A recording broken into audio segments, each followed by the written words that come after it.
ለአንድ ሺህ ክርስቲያን አንድ ሙስሊም ሲል ሰማሁት። እውነት ከሆነ እንግዲህ ጳጳሱን በፌሮ ሁለት መነኮሳት ጭንቅላታቸውን ብለው ገለው ይጣላቸው። አሁን ዓለም በሸሪዓ ብትተዳደር ዓለም ላይ ብጥበጣ ይኖራል ብለህ ታስባለህ? መድፈር ይኖራል ብለህ ታስባለህ? አንተ ያ አላህ መልዑን ያ አላህ እርግማን ይውረድብህ። አቡ ዳውድ አምጣ። አቡ ዳውድ ከሆነ አቡ ዳውድ ያ አላህ እርግማን ይውረድብህ አንተ ነጃሳ። ለቅሶ ብላችሁ ወደ ቤቴ እንዳደርሱ ብለው እድርተኛውን መበተናቸው ተሰምቷል። الدكتور أبي أحمد ليعيد للمسلمين ما سلبوا من حرياتهم. ሰላም ጤና ይስጥልኝ። እንዴት አደራችሁ? እንዴት ዋላችሁ? እንዴት አመሻችሁ? አምላክ አብ ቅዱስ እግዚአብሔር ስሙ ዛሬም ዘወትርም የተመሰገነና የተወደሰ ይሁን። ትናንትና በዓል እንዴት ነበር? የት ተከበራችሁ የሚለውን ነገር በኮሜንት ላይ አሳውቁኝ። በዚህ ቪዲዮ ላይ ቢያንስ 2000 ላይክ እናስገባው። እንጀምር። ከአርሲ ነው የምንጀምረው። አርሲ ላይ ከትናንትና በስቲያ የተገደለ ዛሬ የሚቀበር ሰው አለ። ዝርዝሩን እንመለከተዋለን። ከዛ በፊት ግን ይህን ላሳያችሁ። አሁን የምንገኘው በሽርካ ወረዳ በጮሌና በቢርቦ ቀበሌ ስለሆነ ጮሌ ቀበሌ በሚባለው ቀበሌ ላይ በደረሰበት የእህል ጭፍጨፋ ያው እንደምትመለከቱት ይሄን ይመስላል። በጣም ጉዳት እየደረሰብን ስለሆነ ህግ አካልም ሆነ የመንግስት አካል እንዲደርስልን እናሳውቃለን። ይሄው እንደምታዩት አንድ ገመድ በርበሬ ያው በዚህ መልኩ እየጠፋና እየተጨፈጨፈ በመሆኑ እናሳውቃለን እላለሁ። እና ይሄንን ጥሪያችንን ደግሞ ይውልን ምን ይመስላል ምን መፍታችንስ ምንድነው በሚለው እናቀርባለን። እዚህ ላይ ደርሰናል። ይው ተመልከቱት። እኛ ግን ያው ያየነው ነው። እንደ ህግ አካልስ ምን ላይ እንደደረስን አሴታ አድርጉልን እያልን ጥሪያችንን እናቀርባለን። እንደምታዩት አውድመውታል። ይው ተመልከቱት። ያው በርበሬ ነው ያው ተጨፍጭፏል። ያው እንደምታዩት ነው። የህይወት አል ነው እንግዲህ ይው ተመልከቱት። ያው እንግዲህ በነገራችን ላይ ወደድንም ጠላንም ኦርቶዶክሳውያን እየጸዱ ነው። ኦርቶዶክሳውያን ከየአካባቢው እያለቁ እየተመናመኑ ነው። እንግዲህ የግድያ ዜና ነው የምንሰማው። በኦርቶዶክሳውያን እልቂት ተባብሶ እንደቀጠለ ነው። ትናንትና ቴሌግራም ላይ ዝም ብዬ ሂንት ሰጥቻቸው ነበረ ላንብብላቸው። ትናንት በቀን 20 ማለት ነው በ10/2018 ዓ.ም ለእሁድ አጥቢያ በጉና ወረዳ ማሽታይ ቶራል ሞተ። ይህ ሰው ቶራል ተገደለ ነበረ። ላንብብላችሁ። በጉና ወረዳ ርኤ 40 ቀበሌ ልዩ ስሙ ጨደድ ወደላ የሚባል ቦታ አካባቢ ታጣቂዎች አንድ ሰው ገድለው 3 ሰዎችን አግተው ወስደው የሟቹ ስም ሚሊዮን ነጋሹ ገለታ ይባላል። በግብርና ስራ የሚተዳደር ሰው ነው። የታጋቹም ስም ደጀኔ ታደሰ ድንቁ መምህር ነው። መምህር ንጋቱ መኩሪያ እና አባይ እርዳ የተባሉ 2 በግብርና ስራ የሚተዳደሩ ሰዎች ናቸው። 3ቱ ታግተዋል፣ አንድ ደግሞ ተገድሏል። ይህ የተገደለው የ4 ልጆች አባት እንደነበረ ታሪኩን ሰምቻለሁኝ። ቶሎ አልገደሉትም። ደብድበውት በመሳሪያ መተውት ነው የሄዱት። ነገር ግን ከቆይታ በኋላ ሆስፒታል ደርሶ አቦሙሳ ሆስፒታል ላይ ነው ትናንትና የሞተው። ዛሬ ነው ስርዓተ ቀብሩ ይፈጸምለታል ተብሎ እየታሰበ እየተጠበቀ ያለው። ይሄ ነገር ኦርቶዶክሳውያን እልቂት በአንደኛ በግድያ ሁለተኛ ደግሞ ዘርተው አጭደው እንዳይኖሩ እንዳይበሉ በማድረግ በነገራችን ወደድንም ጠላንም የኦርቶዶክሳውያን እልቂት ሆን ተብሎ አርሲ ላይ እየተፈጸመ ነው፣ እየተገደለ ነው ያለው። አንድ የአረብ ሰው የተናገረውን ነገር በአረብኛ ነው በኮሜንት እዚህ በትርጉም የተቀመጠ ጽሑፍ አለ። ፖዝ እያደረጋችሁ አንብቡት። الدكتور أبي أحمد ليعيد للمسلمين ما سلبوا من حرياتهم. في أديس أبابا فقط يوجد 360 مسجدا، وإنك لتعجب وتشعر بأنه يتسلل إلى صدرك أكسجين غير الذي تتنسمه في البلاد المسلمة. المسلمون هناك لم تكن لهم مؤسسات رسمية تمثلهم، وأصبح بفضل العهد الزاهر اليوم لهم مؤسسات دولية، أعني أن الدولة قد اعترفت بها، وأصبح المجلس الأعلى للشؤون الإسلامية مؤسسة بدل أن يكون أهلية، أصبح مؤسسة حكومية ترعى أنظمتها الدولة. كانوا ممنوعين من التواصل بمحيطهم العربي ومورس عليهم أشد التضييق، فأصبح اليوم الاتصال بالمسلمين متاحا. حتى إنشاء البنوك الإسلامية كان محرما عليهم، فأنشئت اليوم 4 بنوك إسلامية. በደንብ አነበባችሁት። በፊት ተከልክለን ነበረ፣ አሁን ግን እንደፈለግን እየሆነ ነው። አዲስ አበባ ላይ ብቻ ከ360 በላይ መስጊዶችን ተገንብተዋል። ዓለም አቀፋዊ ግንኙነቶች እየተፈጠሩ ነው። ከማን ከገዳዮቻችን ጋር ማለት ነው። እየተፈጸሙ ነው። የሚፈለገውን እያደረገ ነው። ትልልቅ ተቋማትን ጭምር እየገነባን ነው ብሏል። ይህን ነገር አሁን ቀረጻ ከመግባት በፊት የተላከልኝ ነው። አንድ ወዳጅ የላከልኝ ነው። ላንብብላችሁ። በጅማ ከተማ የሙስሊም ወጣቶች ካውንስል አዲስ ታሪክ እየጻፈ ነው። ዛሬ ክቡራንና ከፍተኛ እንግዶች በተገኙበት የእግር ኳስ ውድድር በልዩ ሁኔታ በተሳካ አቀራረብ በይፋ ተከፍቷል። በዚህ ታሪካዊ መርሃ ግብር ላይ የኢትዮጵያ ሙስሊሞች ወጣቶች ካውንስል ፕሬዚዳንት ኡስታዝ ሃይደር ቃድር ልብን የሚነካ መልእክት አስተላልፈዋል። እኔ ችግር ያለብኝ ከመልእክቱ ጋር ስለሆነ በአሁኑ ወቅት ይላል ኡስታዝ አስተላለፈው ነው የወጣቶቹ ካውንስሉ ሊግ ፕሬዚዳንት ማለት ነው። በአሁኑ ወቅት ወጣቶችን በትምህርት፣ በኢኮኖሚ፣ በማህበራዊ ህይወት፣ በእስላም፣ በአካላዊ እንቅስቃሴ ካላደራጀን በደም ስሙ። በአሁኑ ወቅት ወጣቶችን በትምህርት፣ በኢኮኖሚ፣ በማህበራዊ ህይወት እና በአካላዊ እንቅስቃሴ ካላደራጀን ለሀገር እድገትም ሆነ ለእስልምና እድገት ታሪካዊ አስተዋጽኦ ማበርከት አንችልም። እዚህ አሁን እንቅስቃሴያቸው ለእስልምና ታሪካዊ አስተዋጽኦ በማድረግ ነው። ምን የአካል ብቃት እንቅስቃሴ በማድረግ ተጨማሪ ደግሞ እንዲህ ብሏል። ስነ ምግባር ያለው በስነ ምግባር የሚኖርና በስፖርትም ውስጥ የእስልምናን ስነ ምግባር የሚያንጸባርቅ ወጣት ለመፍጠር በሁሉም ዘርፍ የተደራጀና የተሳሰረ ወጣት መገንባት የምንችላችንም ኃላፊነት ነው ብለዋል። በፕሮግራሙ ላይ የተገኙ ሌሎች ክቡራን እንግዶችን በተመሳሳይ አበረታችና ገንቢ መልእክቶችን በማስተላለፍ ለትውልድ ተስፋ ሰጥተዋል። በተጨማሪም ይህ ፕሮግራም በአንድ ቀን ወይም ደግሞ በአጭር ጊዜ ብቻ ሳይሆን ለ3 ወራት በቋሚነት በመላው ሀገሪቱ በደማቅ ሁኔታ የሚካሄድ ሁሉም ዝግጅቶች መጠናቀቃቸውን ተገልጿል። የጅማ ከተማ ህዝብ ይህን ወጣቶች ወደ ወደፊት ተስፋ የሚገነባ ታላቅ እድል በንቃት በፍቅር በመላው በሙሉ ልብ በመደገፍ የበኩሉን አስተዋጽኦ እንዲያበረክት ጥሪያችንን እናቀርባለን። በመጨረሻም ይህ ታላቅ ፕሮግራም በስኬት በመጀመሩ ከወሰን በላይ ደስተኞች ሆነናል። አላህ ምስጋና ይገባው ይላል። ይህ የምትመለከቷቸው ማለት ነው የእስልምና ቡድን ናቸው። እነኚህ እዚህ ውስጥ ታዋቂ ሰዎች አሉበት። ይሄ ነው ፕሬዚዳንት የሚባለው። ይሄ ነው እዚህ ጋር ያለው በአካል ብቃት እንቅስቃሴ ስም ወሎ ላይ ምን ሲደረግ እንደነበር፣ ምን አይነት ስልጠናዎች ሰለጥኑ እንደነበር ከዚህ በፊት በዚሁ ሚዲያ ላይ አቅርቤላችሁ ነበር። ግን ደግነቱ የኛ ሰዎች እንቆያለን፣ ለመንቃት ጊዜ ይፈጅብናል። አቡነ አብርሃም የተናገሩት ነገር አምጣላችሁ። ለ1000 ክርስቲያን አንድ ሙስሊም ሲል ሰማሁት። እውነት ከሆነ እንግዲህ የዘመኑ ማቅረቢያ ስለሚቀነባበር እውነት ነው እውነት አይደለም ባለቤቱ ይመርምረው፣ ግን ሲናገር ይሰማል። ለ1000 ክርስቲያን አንድ ሙስሊም አንገቱን ቁረጠው የሚል ሰው ያስሄዳል። ይሄ ኢትዮጵያዊ ባህል ነው፣ ኢትዮጵያዊ ስርዓት ነው። ወገናዊነትን ያሳያል፣ አንድነትም ያመጣል።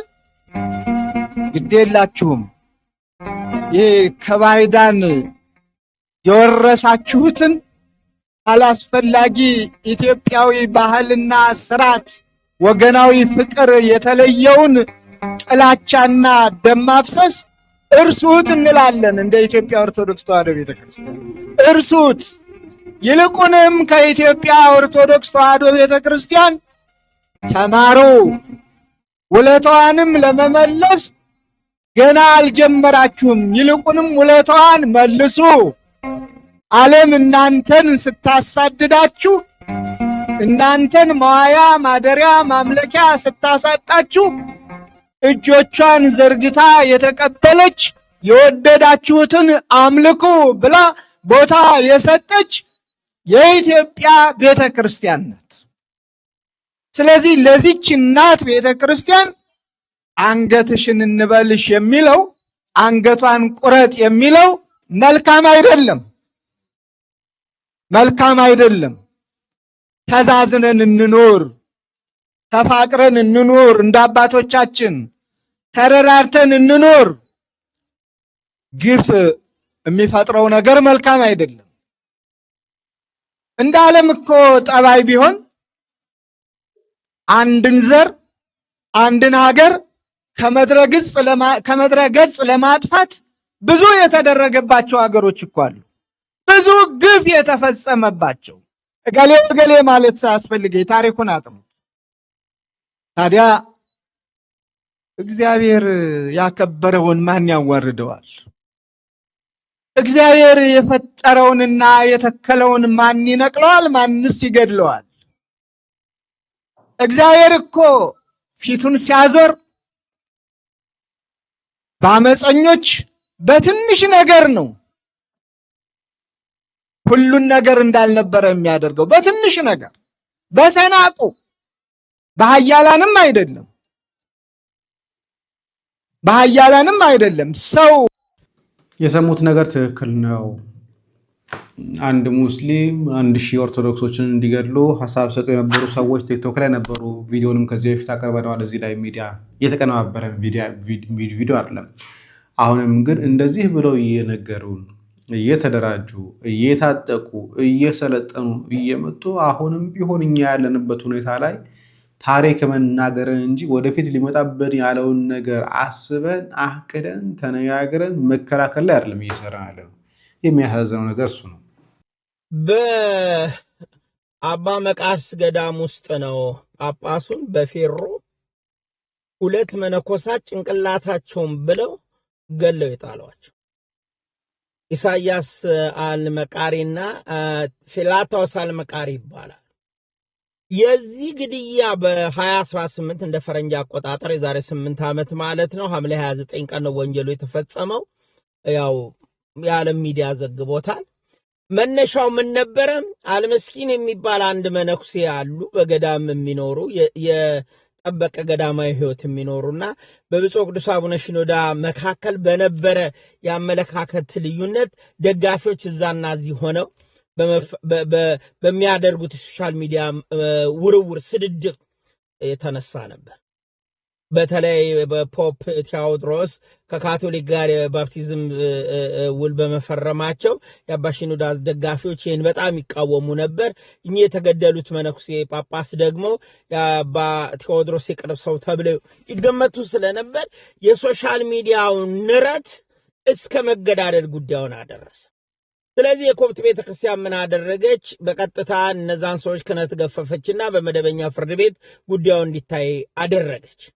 ከዛ 12 ጽኑ ድንጋጌዎች አወጣች። በተለይ 4 ወሳኝ ናቸው። የመጀመሪያው ማንም የቤተክርስቲያን መነኩሴ በገዳም የሚኖር ኢቨን ቢሾፖቹን ጨምሮ ሶሻል ሚዲያቸው እንዲዘጋ። ቀጥሎ ደግሞ ማንም ሰው ለ1 ዓመት ወደ ገዳም እንዳይሄድ። ሶስተኛው የገንዘብ አስተዳደር በገዳም ያለው ጥብቅ ቁጥጥር እንዲደረግበት ሲኖዶሱ እንዲመራው። አራተኛው ማንም ሰው ምክንያቱም ገንዘብ ከውጪ ከምን እየተለመነ እንደ ልብ የመሆን ነገር ስለነበረ። አራተኛው ደግሞ በየቦታው ገዳም ዋሻ ፈልፍለው ከእርሻ ጋር አያይዘው የነበሩ ሰዎች በቀጥታ ወደ ሲኖዶሱ አሰራር ውስጥ እንዲገቡና እንዲዘጋ ይሄንን አደረጉ። 31st ዴይ የሚል የሶሻል ሚዲያ መዝጊያ የአንድ ወር ዴድላይን ሰጡና የመጀመሪያ ራሳቸው ነው የዘጉት ማለት ነው። 1 ሚሊዮን በላይ ተከታይ ነበራቸው። እንግዲህ ይኸው የሶሻል ሚዲያውን በአግባብ መጠቀም ሳንችል እርስ በርስ በምናደርገው ጸብ ውስጥ ነገሮቹ ቅዱስ የተባረኩ ሐሳቦች ሆነው መርህ ሲጥሱ ግን ወደማይሆን ነገር ስለሚመጡ ማለት ነው። ስለዚህ በእውነቱ በሶሻል ሚዲያው ላይ የምናደርጋቸው መወራወር ወደ መርህ መዞር መቻል አለባቸው። ይሄ ምንድነው? ቤተክርስቲያን ብላ አጥንታ ልክ ኮብቶቹ ያደረጉት እነዚህን ነገር ማድረግ ብቻ አይደለም። ምንድነው ሶሻል ሚዲያ ላይ አወራውሮ የቤተክርስቲያኒቱን አገልጋዮች ሊያጣላ ሰው እስከ መግደል ያደረሰው የሚለውን ነገር ከመረመረች በኋላ ጉዳዮቹን መፍትሄ እየሰጠችም ናት አሁን ያለችው ማለት ነው። እና ሰሞኑን አሁን በእውነቱ ብፁዕ አቡነ ሳዊሮስ ጠቅላይ ስራ አስኪያጅ የመንፈሳዊ ፍርድ ቤት መቋቋምና በፓርላማ እንዲጸድቅ የተደረገውን ሂደት ዛሬ ተለጥፎ አይቼዋለሁ። ይህ በጣም የሚደነቅ ነው። ብፁዕነቱ ትልቅ ክብር አለኝ ለእርሶ። ምክንያቱም ያው የመፈራረጅ ነገር ስላለ እንጂ እውነታውን ስናይ ለ28 ዓመት ሙሉ የቤተ ክህነቱን መሬት ቆርሶ ጴንጤዎች ይዘውት መጥምቃውያን 4 ኪሎ ቤተክርስቲያን ብለው ከፍተው የነበሩትን ሰሞኑን እዚህ ሀገር ያለው ብፁዕነቱ አስመልሰው አዳራሹን አፍርሰው ቤተክርስቲያኒቱ እዚህ እንድትቀላቀል ቦታዋን ይዞታዋን እንድታገኝ እንዳደረጉ ሰምቻለሁ። ያ ቦታ የቤተክርስቲያን አባቶች በደርግ ጊዜ ተገለውበታል ቦታችንን አንሰጥም በማለታቸው። ከዚህ ጋር ግን ህጉ ይጽደቅ ሲባል ከአጥቢያ እስከ ቤተ ክህነት ድረስ ሁላችንንም የሚገዛ ህግ ጳጳስ፣ ቄሱም፣ መነኩሴውን አንድ ላይ የሚገዛ ለአንዱ አዳልቶ ለአንዱ የሚኮንን ሳይሆን ሁሉንም የሚያስተዳድር የሚመራ ሁሉንም ጥፋት ሲያጠፋ የሚቀጣ ሲያለማ የሚሸልም የሚያበረታታ ህግ በጋራ ተስማምተንበት ሊጸድቅ ይገባዋል። ብፁዕነቶ ሆይ እኔ የግብጽ ቤተክርስቲያን አንድ ሶስት ማሳየት ይችላል። ለምሳሌ በጳጳሳት ደረጃ ህገወጥ ስራ ሲሰሩ ክህነታቸው እንደተያዘ ወደ ገዳም እንዲሄድ የተደረጉ ሰዎች አሉ። ለምሳሌ አባ አሙኒዮስ የሚባሉ በ2006 ዓመተ ምህረት በፈጸሙት የገንዘብ የአስተዳደር ችግር ምክንያት ስልጣናቸው ተገድቦ በገዳም በአባ ቢሾይ ገዳም እንዲቀመጡ ተደርገዋል። አባ ማቲያስ የሚባሉ ጳጳስ ደግሞ በ2006 ዓመተ ምህረት የቀኖና ጥሰት የገንዘብ ብክነት ያስተዳደር ጉድለት ተመክረው እምቢ በማለታቸው ስልጣናቸው ያስተዳደር ገደባቸው ተነስቶ በገዳም በምናኔ እንዲኖሩ ተደርጓል። ጡረታ ጭምር ነው እንዲወጡ የተደረጉት። ሌላው ደግሞ አባ ዳንኤል ብዙ ወጣቶች ይህን ታሪክ ያውቃሉ። 2009 አውስትራሊያ በአባ ሽኖዳ ጊዜ እኚህ ሰውዬ ወደ ቤተ ክህነቱ እንዲመጡ ተደርገው ከስልጣን ታግደው የነበሩ ናቸው። በኋላ ደግሞ እንደገና ተመልሰው ከሄዱ በኋላ ደግሞ በ2022 አሁን የዛሬ 4 ዓመት በተፈጠረው እንደዚሁ የፋይናንስ ያስተዳደር የምን ችግር በሙሉ ታግደው ከስልጣናቸው ተነስተው ወደ ገዳም እንዲገቡ ተደርጓል። እንዲህ ሁሉንም የሚዳኝ ህግ ብፁዕነቶ ሊወጣ ማይችል ከሆነ ነገም የሶሻል ሚዲያው መከራከርና መነጋገር የሚቀር አይደል። ዜር ይስጥልኝ። ቤተክርስቲያናችን ህግ ጠፍቷት አይደል? ቤተክርስቲያናችን ህጎቿ አሏት፣ የጸደቁ በተለያየ ጊዜ በቅዱስ ሲኖዶስ የጸደቀ ህጎች በጣም ብዙ አሏት። የምንፈልገው ያንን የሲኖዶስን ውሳኔ የሚያስተገብርልን ያንን ወደ መሬት አውርዶ የሚሰራልን አካል እንጂ ስለ ህግማ ብዙ አለን። ለምሳሌ እናንሳ። አቡነ ፋኑኤል ሩፋኤል የጋምቤላው ሀገረ ስብከት ሊቀ ጳጳስ የነበረው ከዚህ በፊት 7 ሀገረ ስብከት ይዞ ሲመራ የነበረ ነው። በአንድም በሌላም 5ቱ ተነጠቀ። ከማቀም እንደሌለው ስለሚታወቅ የቀሩት 2 ነበሩ። ሁለቱም እንግዲህ ከትናንትና በስቲያ በነበራቸው ውይይት ላይ ተነስቷል። ሁለቱም የቀሩት 2ቱ ሀገረ ስብከት የጋምቤላና ሌላኛውን ጨምሮ ሁለቱም ተነስተው አሁን ላይ ምንም አይነት ሀገረ ስብከት እንደሌላቸው ተነግሯል። ለጋምቤላ ክልል ፕሬዝዳንትም ጭምር ደብዳቤ ተጽፎላቸዋል። ከዚህ በኋላ የዛ ሀገረ ስብከት ሊቀ ጳጳስ እንዳልሆኑ መረጃዎች ደርሰውናል። እሱም ብቻ አይደለም፣ በቋሚ ሲኖዶስ ደረጃ የተወሰነ ሌላም ነገር አለ። ምናልባት እነሱ ካወሩት ቋሚ ሲኖዶስ ይህን መረጃ አውጥቶ የሚዘገበው ከሆነ እሰየው የምንሰማ ይሆናል። ከዛ ውጭ ግን እነሱ ማይነግራቸው ከሆነ እኛ ስለምንነግራቸው መረጃው እጃችን ላይ ስለደረሰ እንነግራቸዋለን። ምን አይነት ውሳኔ እንደተወሰነባቸው ጭምር እንነግራቸዋለን። በጣም አሳዛኝ ፍጥረት ቢኖሩ እሳቸው ናቸው። ቤተክርስቲያንን በጣም ላልሆነ ነገር አደረገው። ታዲያ ይህን ነገር ውሳኔ እንደሰሙ ወደ ጫካ ነው የገቡት። አሁን ተሸሽተው ወዳልሆነ ቦታ ወደ አንድ ጫካ ገብተዋል።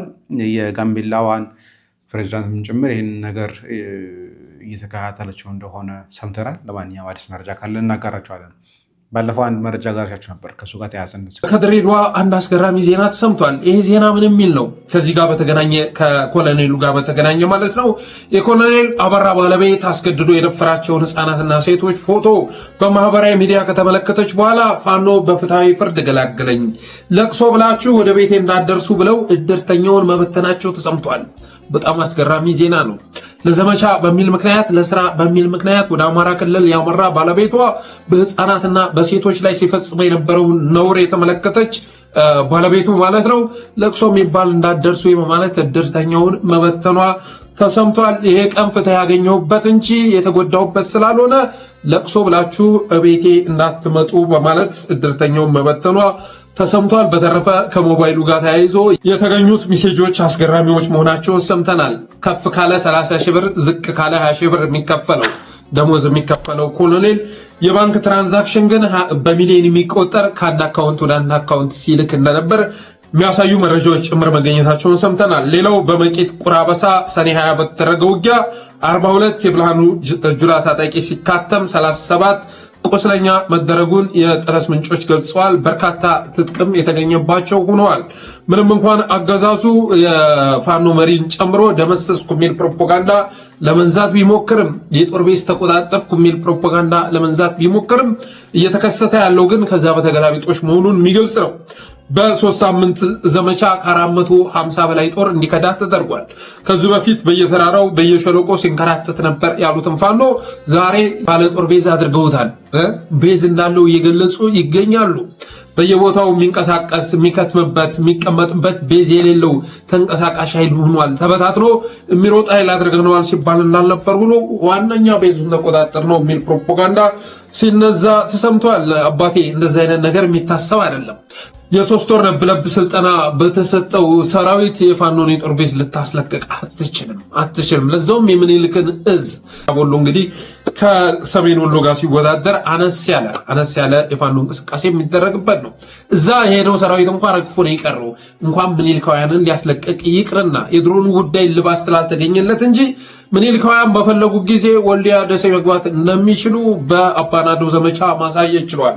እንኳን የጦር ቤዛቸውን ለመቆጣጠር ሊታቀድ ይቅርና በተረፈ አገዛዙ እስከ ሰኔ 30 ውጆት የነበረው ፕላን ከሽፏል። የመጨረሻ ዘመቻ ተብሎ ጥምረቱን ለማፈራረስ ፋኖን ለመደምሰስ የሚያስችል ዘመቻ እስከ ሰኔ 30 ማካሄድ አለብኝ ብሎ እስካሁን ድረስ በታሪክ ታይቶ የማይታወቅ ሰራዊት አማራ ምድር ላይ ቢደፋም ያንን እቅዱን ግን ማሳካት አልቻለም። ለማስረጃ መሃል ወደ ቤት አማራ ብትመጣ በየቀኑ የድሮን ድብደባ እየተፈጸመ ቢሆንም በየቀኑ ቀንና ሌሊት የድሮን ድብደባ እየፈጸመ ቢሆንም የንጹሃንን ጎጆዎችና ህይወቶች ከመቅጠፍ ባለፈ ፋኖ ታጣቂዎች ላይ ያደረሰው ጉዳትም ብዛም ነው። በተለያዩ አውደ ውጊያዎች ላይ እግረኛ ሰራዊቱ ያን ያህል ለውጥ ያመጣል ተብሎ አይታሰብም። በሄደበት ሁሉ መማረክ፣ መክዳት፣ እጅ መስጠት። ዝም ብለህ አሁን ዓለም በሸሪያ ብትተዳደር የምፈልገው የነበረው ሀሳብ የኮሎኔሉ ያንን ሴቶች አስገድዶ ሲደፍር እንደነበረ ፋይል ተይዞበት ማህበራዊ ሚዲያ ላይ ሲሰራጭ ነበረ። ታዲያ ድሬዳዎች ከባድ በእነዚህ አይነት ጉዳይ ላይ የውሳኔ ሰዎች ነን። ስለዚህ ማንም ሰው ለቅሶ እንዳይደርስ፣ ምክንያቱም ሰውየው እንዲህ ሲያደርግ ከነበረ ባለቤቴ እንዲህ ሲያደርግ ከነበረ ከዚህ በኋላ ማንኛውም ለቅሶ የሚጠይቅ ሰው እኔ ጋር እንዳይመጣ ብላለች። የሚገባውን የእጁን አግኝቷል ብላለች የሚል ነገር ነው። ይሄ ነገር ፌስቡክ ላይ ጭምር አግኝቼው ነበረ። አሳየ ኮንፊርም ስላደረገኝ አመሰግናለሁኝ። ወደ ወንድማችን እፎይ ልምጣ። ዝም ብለህ አሁን ዓለም በሸሪያ ብትተዳደር ዓለም ላይ ብጥበጣ ይኖራል ብለህ ታስባለህ? መድፈር ይኖራል ብለህ ታስባለህ? አንድ ሴት የደፈረ ሰው በዋስ በምናምን ተብሎ 10 ዓመት 7 ዓመት በአደባባይ ከተንጠለጠለ እቃውን ቆርጠህ ካስወገድከው ሲሰርቅ እጁን ካስወገድከው ማን አባቱ ነው የሚሰርቀው? ደጋግመን እንደምንላችሁ እስልምና የእውቀት እምነት ሳይሆን እንዲሁ ሞቅ ያላቸው ሰዎች በስሜት የሚመሩበት ነው። ወንድማችን ተዳ ሲናገር እንደሰማችሁት ዓለማችን በሸሪያ ብትተዳደር፣ ሀገራቶች በሸሪያ ቢተዳደሩ ሰላም ይሆን ነበር ብሎናል። ኤግዛምፕል እስቲ እንውሰድ። በሸሪያ የሚተዳደሩ ሀገራትን ሱዳን አሁን እርስ በርስ ጦርነት ውስጥ ያለች ሀገሪቷ ልትፈርስ የደረሰች ነች። የምትተዳደረው በሸሪያ ነው። ጎረቤታችንን የጠቀስኩልን። ሁለተኛ ሶማሊያ ሁሌ ከጦርነት ውስጥ ማትወጣ በሸሪያ የምትተዳደር ሀገር ነች። የመን የፈራረሰች በሸሪያ የምትተዳደር ሀገር ነች። ሲሪያም በሸሪያ የምትተዳደር ሀገር ነች። መቆም ያቃተች፣ የተበታተነች፣ የፈራረሰች ሀገር ማለት ነው። እነኚህ ሁሉ የጠቀስኩልህ በሸሪያ የሚተዳደሩ ነው። ሰላም የሌላቸው እጨምርልህ። ናይጄሪያ ሰሜናዊ ክፍሉ የሚተዳደሩት በሸሪያ ነው። በየቀኑ በደርዘን ክርስቲያኖች ይታረዳሉ። ትራምፕ ከዚህ በፊት መግለጫ ሰጥቶበታል። ሰምታችሁት ከሆነ 50 ሰው 20 ሰው 30 ፕሮቴስታንትና ካቶሊኮች በተለይም የሚታረዱበት የናይጄሪያ ሰሜናዊ ክፍል የሚተዳደሩት በሸሪያ ነው። ልጨምርልህ። አፍጋኒስታን ታሊባን ከያዘ በኋላ ሰላም ያጣች ሀገር ነች። ሴቶች ውጭ መውጣት አይችሉም፣ ትምህርት መማር አይችሉም፣ የሃይማኖት ነፃነት የለም በሸሪዓ ስለሚተዳደሩ ማለት ነው። ሴት ዝሙት ምናምን አልክ። በ1400 ዓመት ታሪክ ውስጥ በዝሙት ከላይ ዘሞተ ተያዙ ተብሎ የተቀጣ አንድም የለም። ምክንያቱም 4 ምስክሮች ሲዘሙቱ መርፌና ክር ሆነው መምጣት ስላለበት ይሄ መደረግ ስላልቻለ በ1400 ታሪክ ውስጥ ይሄንን ቅጣት የተላለፈበት ምስክር መጥቶበት የለም። እና ምን ልላችሁ ነው? እነ ሱዳን፣ እነ ሶማሊያ፣ እነ የመን፣ እነ ሲሪያ፣ ናይጄሪያ ሰሜናዊ ክፍል እና አፍጋኒስታን እየፈራረሱም ያሉት የሚተዳደሩት በሸሪዓ ነው። ሰላም የሌላቸው ሀገር እነኚህ በሸሪዓ የሚተዳደሩ ናቸው። እናመሰግናለን ወንድማችን እፎይ፣ እግዚአብሔር ይስጥልን። ሲጀምር በሸሪዓ መተዳደር እንደማያዋጣ ማየት እነሱን ማየት በቂ ነው። በነገራችን ላይ እንደው ወደ አፍጋኒስታን ከሄድን ለሴት ልጆች ከአንደኛ ደረጃ ትምህርት በኋላ መማር የማይገባቸው ጋዜጠኛ ሴቶች እንዳይኖሩ እያደረጉ ያሉ፣ የሴትን ድምፅ መስማት አንፈልግም ብለው የሚሉ፣ አስራዋቸው እንደ ከብት ገበያ ለገበያ የሚዞሩ፣ ሴት ልጅ ወንድ ካልተከተላት በስተቀር ገበያ ወታ መግዛት እንዳትችል የሚተዳደሩ ሀገሮች ማለት በሸሪዓ የሚተዳደር ነው። ኢቭን የምናውቃት ሳውዲ እንኳን መኪና እንድትነዳ የተደረገችው በዚህ 10 ዓመት ውስጥ ነው። ገበያ ውጭ ወጥተው ምግብ መብላት እንዲፈቀዳ የተፈቀዳቸው በዚህ 10 ዓመት ውስጥ ነው። በጣም አደገች በለጸገች የሚባላት ሳውዲ እንኳን ማለት ነው። ታዲያ ይህን ነገር በነገራችን ላይ ለማየት በጣም ቀላል ምልክት ላሳያችሁ። ለምሳሌ ኢትዮጵያ ውስጥ 2 የእስልምና እምነቶች አሉ። በጎላ 2 የእስልምና እምነቶች የዋሃብያውና የቀደምት ነባር የነበሩት። እስቲ ላይቭ ላይ ሲገናኙ ምን አይነት ወሬዎች እንደሚያወሩ ላሳያችሁ። በጣም ይቅርታ ስለ ስድቦቹ፣ ስለ ርግማኖቹ በጣም ይቅርታ ጠይቃለሁ። እዚህ ሚዲያ ላይ የማይመጥን ቢሆንም አህባሽና ወሃብያ የሚያደርገው ውይይት ላሳያችሁ። አንተ የአላህ መልዑን የአላህ እርግማን ይውረድብህ። አቡ ዳውድ አምጣ። አቡ ዳውድ ከሆነ አቡ ዳውድ የአላህ እርግማን ይውረድብህ አንተ ነጃሳ። አቡ ዳውድ ትርሚዚ ያልኩህ አንተ የኪታብ ባለቤቱ ጥቀስልኝ ያልኩህ እንዴ? የኪታብ ባለቤቱ ጥቀስኳል አልኩህ። ተበየነ ለሐቅ ወضحك ግልጽ ሆኗል። ሁሉም ዋሃብያዎች እንደዚህ ናቸው። 321 ሰዎች አላችሁ። እኔ የጠየቁት 320 እነዚህ አህባሾች ቆሻሻዎች ናቸው። ቀብር አምላኪ በመረጃ ተድቢር ያለው ለሰማይና ምድር ነው። አሳይ መረጃ ቢቁድረቲ መረጃ ነው ገና የሆነ ያሉ በመረጃ አውራ ኡስታዝ እንደዚህ ቆሻሻ ኪታብ ሳልለው እዩ እነዚህ ዋሃብያዎች ናቸው። እኔ ግን والله العظيم እዩ 30 እስልምናን አይወክሉም ዋሃብያዎች ናቸው። አተኽሪጅ ሰማንተ ጃይ ተኽሪጅ ነው ያልኩት። አخرجه አቡ ዳውድ ያወራው ነው በመረጃው ኡስታዝ ከፈቱ መረጃ ና እንደዚህ ላሳየት ከፈቱት አቡ ዳውድ ከፈቱት ቆሻሻ ና እኔ አሳያለሁ። አንተ የኪታብ አቡ ዳውድ አሳያለሁ። ሁሉም አይሳደው ኡስታዝ ይኸው ከፈት ወይ ወን አንተ አሽረባሽ እንደ አህባሽ አለ በመረጃ ከኛ ጋር ሲቀርቡ ማንም ሰው ከኛ ጋር ሲቀርብ ለኛ ኪታብ የከፈተ በመረጃ ነው የሚወራ። የበኒ መረጃ የአይሁዳው ከፈት መረጃ ወይ አሁን እኮ በመረጃ አንተ ምንም ኪታብ አሳየኝ አላልኩህም እኔ ራውኛ በመረጃ ከኛ ፊት ስትመጡ ማንም ሰው በመረጃ ነው የሚወራ። ማሃይም እሺ ምንም መረጃ የለም። አንተ ማሃይም ማሃይም አሁን አቡ ዳውድ ሊከፍል ማሃይም والله العظيم ማሃይም ጃሂል አቡ ዳውድ አንተ ደነስ الحديث صحيح አይታይም ኡስታዝ አይታይም አቡ ዳውድ አይታይም ኡስታዝ ብርሃን ልስጠው ወይ ብርሃን ልስጠው ወይ አውርና እሺ ከፈቱ አሁን በደንብ ይታያል። ከፈቱ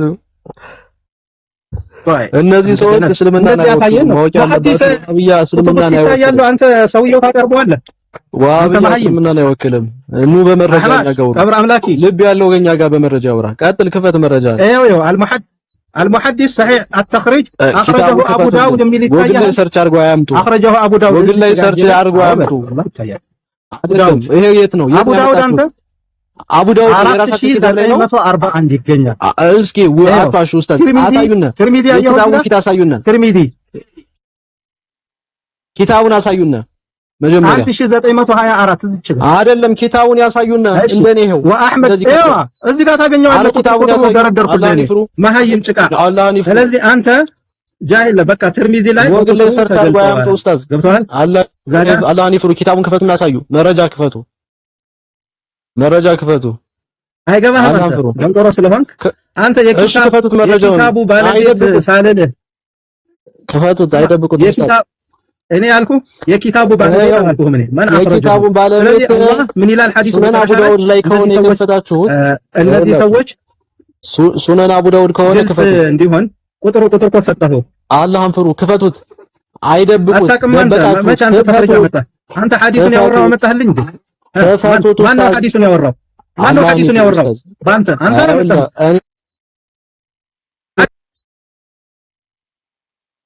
ስለዚህ አህባሾች ወንድምና እህቶች የአላህ ሲፈትና ባህሪያት አይቀበሉም አላህ መውጁዱን ብላ መካን ይላሉ ቀብር ያመልካሉ መውሊድ ያሉ ይሰራሉ ውሸት መረጃ ይሰራሉ ቀብር ስናመልክ አልመደድ ይያላችሁ አልመደድ ያላችሁ ቀብር ማምለክ ማለት ቀብር ያልከውን አንተ ሰዎች እየለመንክ ለማኝ ቀብር ያልከውን አንተ ቀብር ሸሊላህ ምን ማለት መረጃ አምጣ ሸሊላህ አበራሙዝ ምን ማለት ነው አንተ ቆሻሻ መረጃ አምጣ አላህን ፍራ ትልቅ ሰው አትሳደብ መረጃ ሸሊላህ የሚል መንዙማ ሰማህ አልሰማህም ሸሊላህ ሰማህ አልሰማህም መንዙማ መረጃው ሸሊላህን አላልኩም ሸሊላህን ቀብር ያመልካሉ ያልከው መረጃ ቆሻሻ ነው ሽር ቀብርማ ለሞቱትን ሰዎች በየአመቱ ለምን ትሄዳላችሁ ምን ልታረጉ ወዳታ ቆሻሻ ወጣ ስለዚህ ወንድምና እህቶች አህባሾች አይቆም አሁን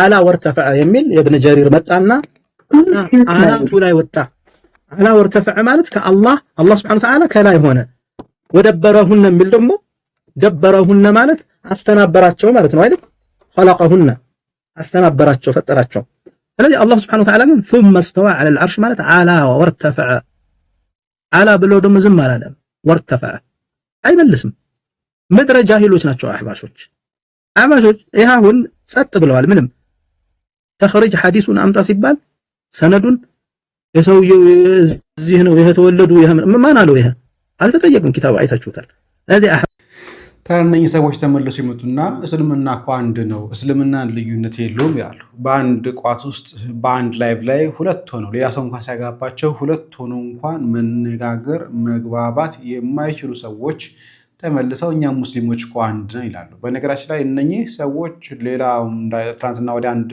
ሼክ ተገሏል ይባለው በእንደዚህ አይነት ምክንያት ነው ሙስሊሞች የሚጠመጥሙ አህባሽ የሆኑትን ቀደምት ሙስሊሞችን ማየት አይፈልጉም በተለይ አሁን ላይ የመጡት የወሃቢያው ጽንፍ ቀደምት ነባር ሙስሊሞችን ለማየት አይፈልጓቸውም ስለዚህ ለመገዳደል የሚፈልጉት አንድም ምሽግ ይዘው ጥግ ይዘው ገለዋቸው ገደሉ ገሌ ገደለ ክርስቲያኖች ገደሉ የኦርቶዶክስ እንትኖች ገደሉ ብሎ የሚናገሩት እንደዚህ አይነት ሰዎች ናቸው ለአይን አይፈልጓቸው በጣም ነው የሚጠሏቸው በዚህ ምክንያት ትልልቅ መስጊዶች በአህባሽ እጅ ከሆነ እንደምንም ብሎ ያንን መስጊድ ማስለቀቅ ይፈልጋሉ እንደምንም ብለው ከዛ መስጊድ እነሱን አጽድተው የወሃቢያ መናኸሪያ የወሃቢያ መስጊድ ማድረግ ይፈልጋሉ በዚህ ምክንያት ብዙ ጊዜ የተመጠሙ ሼኾች ሲገደሉ መጀመሪያ ተጣሪ ማድረግ ያለባቸው ወሃቢያው ነው ምክንያቱም እነሱ ከመግደል ወደ ኋላ የማይሉ አካላት ስለሆኑ ማለት ነው እዚህ ያለብካ በሌላ መረጃ መመለስ ይሆናል ሰላም እግዚአብሔር ከእናንተ ጋር ቸር ቆዩ